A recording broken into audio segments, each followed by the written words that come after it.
Hi, I am on the side of a mountain, literally.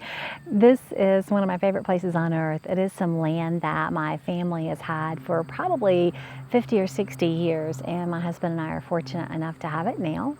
And we're here traipsing around, taking a hike, which is something I couldn't do. I couldn't walk to the top of the mountain before I lost 90 pounds. But I wanted to answer some of your questions, and so I couldn't be in the kitchen, so I decided this would be a great place to just chat with you about some of the frequent questions that I get from viewers and subscribers. So one of the most frequent questions I get from you guys is, what do I eat? What does a typical day look like? What macros do I follow? So let's talk a little bit about that. I don't want to be perceived as giving advice, nutritional advice or medical advice, and so I'm pretty careful not to advise folks on what they should eat in terms of macros. To follow a ketogenic diet, you need to get 70% or more, generally 70% or more of your calories from fat, and that's exactly what I try to do. I don't like to drive myself crazy with tracking because I can get way over the top with counting calories and fat grams and protein grams, and I just don't think that's necessary. There's a quality of life issue here. So my primary rule of thumb for myself on any given day is fewer than 20 grams of carbohydrates. Now that's fewer than 20 total grams of carbohydrates. And then I keep the fats naturally high because fat keeps you satisfied, keeps you satiated. So when I have high fat and protein, I don't have cravings as much. So what does a typical day of food look like? Which is another question I get. What do you eat? No, I do not eat biscuits and gravy every morning for breakfast, in spite of my video with those recipes on them. Most days, and keep in mind how I eat has evolved, and so most days I will have breakfast is coffee, and I'll put a little bit of butter. I don't overdo the butter. I don't put 2 tablespoons of butter and 2 tablespoons of coconut oil or anything crazy like that. Generally my coffee is about a tablespoon of butter, maybe a little less, maybe 2 tablespoons of heavy cream. I love the heavy cream. A little bit of sweetener, and then I shake it really, really well in my travel mug, which I've shown you before. And sometimes if I'm hungry, if I'm really hungry, I'll have some bacon with that, 5 or 6 pieces of bacon. We keep some cooked. We generally cook a couple pounds on the weekends, and so during a weekday I can just pull it out of the fridge and warm it. It's good cold too. We also buy from Sam's Club the big packs of pre-cooked bacon. It's like 72 slices, and it's around $8 or $9 at our Sam's Club. And I'll pull bacon out of that and eat 5 or 6 slices of that. Sometimes I'll have bacon with pimento cheese. I love that. Sometimes it's homemade pimento cheese. Sometimes it's pimento cheese from the local grocery store. There's a brand called Augustus that I love, a brand called Palmetto. I think that may be a southern thing. But anyway, I just take a little scoop of that, put it in my bacon, roll it up, and I call it my bacon floret. I'll eat that. Sometimes I have sausage. I will do eggs, but I found that too much egg causes me to spike my blood sugar, my blood glucose. And so often I might have just 1 egg with bacon. A favorite breakfast for me, absolute favorite, is hamburger patty with a decent sized hamburger patty with bacon and cheese. And then I do a fried egg on top. Oh my goodness, you break the yolk and that runny yellow yumminess gets into the burger. It is delicious. That's one of my favorite breakfasts. And as I said, it really depends on how hungry I am. If I wake up and I'm thirsty but not hungry, then I don't eat right away. I only eat early in the morning if I am in fact hungry when I wake. Most of the time I can go until 10, 11, 12 before I start to get hungry. And so my breakfast is really more like a lunch. There are times when I will have a minute muffin, and I think I've shared the recipe. If not, I'll be doing that really soon. Minute muffins are great for my kids as well, and in fact, I'll mix them up on the weekends, either make them ahead or I put the mixture together. And so a minute muffin, basically I crack an egg, add some vanilla, add some sweetener, add some melted butter, stir it up, microwave it. It's a really great quick breakfast. So we'll do minute muffins. And my favorite is like a chocolate cake. And I remember being at work one time and I was having my minute muffin and somebody said, "What about your diet? You're eating chocolate cake. What are you doing?" And I laughed and I said, "This is my diet." This is my chocolate cake that is perfectly fine to eat for breakfast. and I will share that recipe. So that's kind of breakfast, a fatty meat, sausage, bacon, ham, maybe an egg, but not usually, maybe a minute muffin. I do love the sausage gravy, and I did have like just a small bowl of that with a scrambled egg earlier this week. And again, I only eat breakfast if I'm starving. Or starving, if I'm hungry. And so then lunch, if I am eating at lunch or sometimes the first meal, often it's leftovers from the night before or leftovers from something I made earlier in the week. One of my favorite things is on the weekends, I will prep a hamburger. I know this is so unglamorous, but I'll make a bunch of hamburger patties and I'll have hamburger with bacon and cheese. And I have at work, I'm really fortunate that I have a refrigerator and access to a microwave.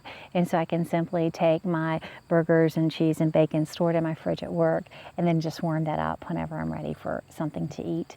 My schedule varies a great deal around meetings. And so, if I know I'm going to have a meeting and I'm busy until 1 or 2, I will go ahead and eat around 10 or 11 if I haven't eaten that day, just so that I don't get ravenous. And then dinner, you get an idea of the dinners I eat simply because of all the videos I do with their recipes. But dinner, the easiest dinner I love is just a steak and a vegetable. And I don't do a lot of vegetables. I used to think, we're taught, we think vegetables are healthy. You have to eat your veggies, right? So you'll be strong. And Papa ate spinach and he grew muscles from his spinach. And what I've learned that spinach, or vegetables rather, are the biggest source of carbs. As long as I stick to meat and fat, I'm having protein and fat. And so I don't do vegetables. I don't worry about vegetables. I used to think I had to have a meat and 2 vegetables at every meal, and I don't do that anymore. I'll have meat and maybe a vegetable.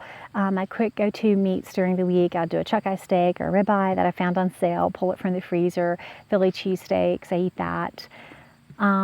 Again, my goal is to keep my carbs below 20. And when you tend to do that, at least for me, everything else just falls into place. I don't have the cravings or that kind of thing. Several of you have asked about treats. I do have the treats occasionally. Because I've been making them to share videos, I'm having them more often than I probably should. They're maybe a once a month kind of thing for me most times. I do have waffles or pancakes maybe once every 6 weeks or so. I keep them in the freezer in between. My daughter will eat those sometimes for breakfast, and sometimes I just wake up and I want a waffle. And the wonderful thing is I don't have to think, oh gosh, I can't have that, it's not on my diet. It's right there and I can have it. So that's the answer to that question. That's a long answer. Others of you ask, how long did it take me to lose my weight? And that's a common question I get. How long did it take? As I've shared before, I've lost 90 pounds doing low carb, high fat, or ketogenic. And honestly, when people ask me how long it took, it's a little bit of a red flag to me, because what I need you to understand is this is not a diet. You don't do this for 6 months and lose 60 pounds and then go back to eating carbohydrates and not gain the weight back. The whole idea is that eating high carb foods causes inflammation in the body. It's not just about weight loss. Weight loss is a symptom of other issues. It's not the primary issue, even though we try to treat overweight and obesity as its own entity. It isn't. It's very complex. And so this is how I will eat for the rest of my life. I was asked recently, so are you still at it? Meaning, are you still on a diet? And yes, I'm still at it. I will always be at it. My plan is to eat low carb for the rest of my life so that I don't have inflammation, so that I don't develop diabetes, so I don't have issues with my back the way I've had in the past. So how long has it taken me? I lost the majority of my weight, the first 50 pounds, from June 2013 to December 2013. I remember having lost or being under 200 pounds at Christmas Eve. And that was, or actually I think it was the day before Christmas Eve. My goal was to have lost it before Christmas Day, and it was the day before Christmas Eve, I think, in 2013, that I actually lost or was under 200. So that was the first 50 pounds.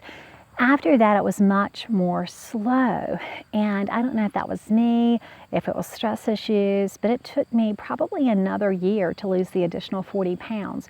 But again, there's no rush. I'm going to eat this way for the rest of my life, and I'm 47, and if I get smaller I get smaller. I'm working now on recompositioning my body. I'm working on reducing my percent body fat, and so I'm trying to build some lean muscle because I think that's probably going to be the answer for me, is getting stronger.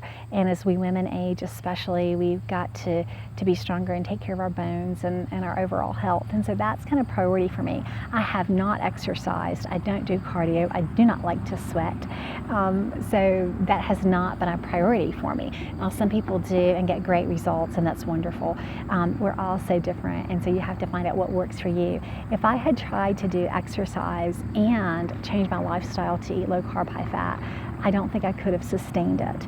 And so that brings me to the next question. People will ask, well, how do you sustain this? How do you do it? How have you done it for 2.5 years? Because I know sometimes people have a hard time staying on plan, especially with holidays, with family members eating high carb foods, with being around other people who haven't given up carbohydrates. And it is very difficult. I understand that. But again, I'll go back to something I said in another video.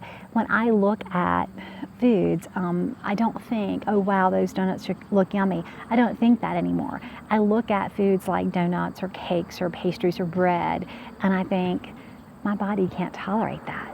I think, wow, that's going to make me sick. That's going to make me gain weight. That's going to release the insulin hormone that's going to run around my body, shoving fat into cells and not let me release it. And that's how I avoid those kinds of foods. That's how I stay on plan, because I look at it like someone with a peanut allergy. How can peanuts look good to that person? So whenever there are foods there that folks might find tempting, I just look at it as, I don't want to eat that because it will make me sick. And there's another really, really important distinction that I have talked about before. I don't look at something and think, oh, I can't eat that. I look at something and think, I don't want to eat that. I choose not to eat that. And it is difficult sometimes navigating social situations. We don't want to be different. And, people get their feelings hurt when, it's at Christmas time and Aunt Sally has made that wonderful coconut cream cake that she always makes. And how could you not try some of her cake?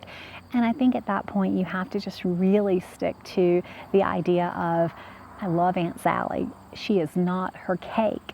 And think through, Aunt Sally loves me enough that she doesn't want to see me sick. And generally when I approach it with, gosh, I'd love to have some of your coconut cream cake, but I found out that I'm intolerant to sugars.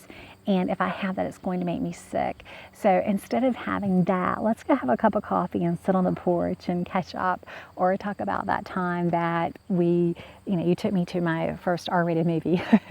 Whatever the memory is with Aunt Sally, it's wonderful to celebrate that and make a connection with the person rather than the food. And that can, in fact, be a challenge. So as the holidays come up, we have to prepare for it. Other questions I often get from folks are, don't your family drive you crazy, or your kids drive you crazy being in the video? Notice they aren't here. We're up on the mountain by ourselves. They do drive me a little crazy, being a distraction, but that is my life. And I love those silly kids, and I am absolutely used to cooking with them in the background, the foreground. I'm used to the dogs being under my feet, the doorbell ringing, the telephone ringing, all of those things happen. So I guess I just kind of push through it the way I do in real life, because it's just a part of every day where we are. Last question. A lot of folks ask me where I buy stuff. And I have been really hesitant to recommend vendors or products because I don't make money from this, and nor do I intend to. But I will say that we live in a fairly rural area. Larger cities are an hour and a half to 2 hours away. And so I don't have easy access to a Trader Joe's or a Whole Food or something like that. So I do tend to order a lot of products online. Amazon has been wonderful, and so I always price things out there on Amazon. I order a lot of stuff from them. I also tend to get my almond flour and my polydextrose too, but almond flour and oat fiber, which I love to use oat fiber. I get that from Honeyville, and Honeyville has a couple of sales a year where they'll do 15% off or 20% off and free shipping, and I tend to stock up. I'll buy 25-pound bags of almond flour, put it in Ziploc gallon freezer bags, and store it in the freezer. It's great if you have a low-carb friend that you can split that 25 pounds with. because when the box came last year, my husband's eyes got kind of big. Like, what are you going to do with all this almond flour?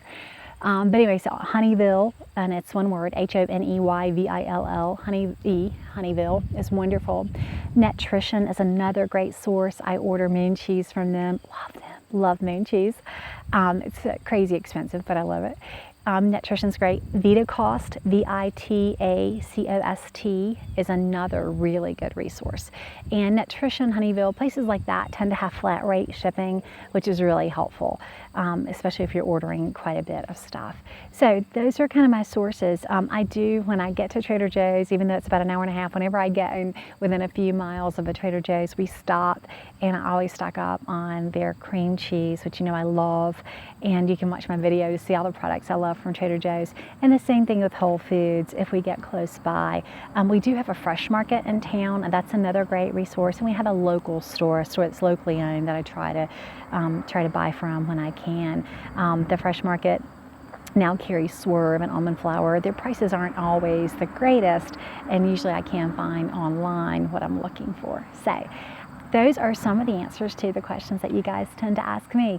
I love it when you comment. I love hearing from you guys. I love hearing your stories. And several of you have said, I'm new to this way of eating, or I just started, or I'm 2 weeks in, or I'm starting on Monday. And so if you tell me that and I comment back, and I always try to comment. There's some people that when they comment, I can't hit reply. And so I'll go into comments and put like @ so-and-so. I don't know why I can't hit reply on those folks. But anyway, what I always try to do is reply. And if I say, hey, keep me posted on your progress, I absolutely mean it. And so if you have told me in the past, I'm new to this way of eating, or I'm going to try your crack slaw, or I'm going to make this pancake recipe, let me know how it goes. I cannot wait to hear what your labs look like, that your clothes are getting too big. Those are the fun things, and I really hope that you'll let me share that part of your journey with you. It's so fun to get those comments and know that I'm not just sitting here talking to myself like I am now, but that people actually hear it and that it's helpful to you. You have a great week, and we'll be back with some recipes. We'll have more recipes in this week. There's so many wonderful things coming up for the holidays. I cannot wait to share. We've been through 2 Thanksgivings and 2 Christmases and tons of birthdays, so I can't wait to share some of the recipes that are now part of our holiday family tradition.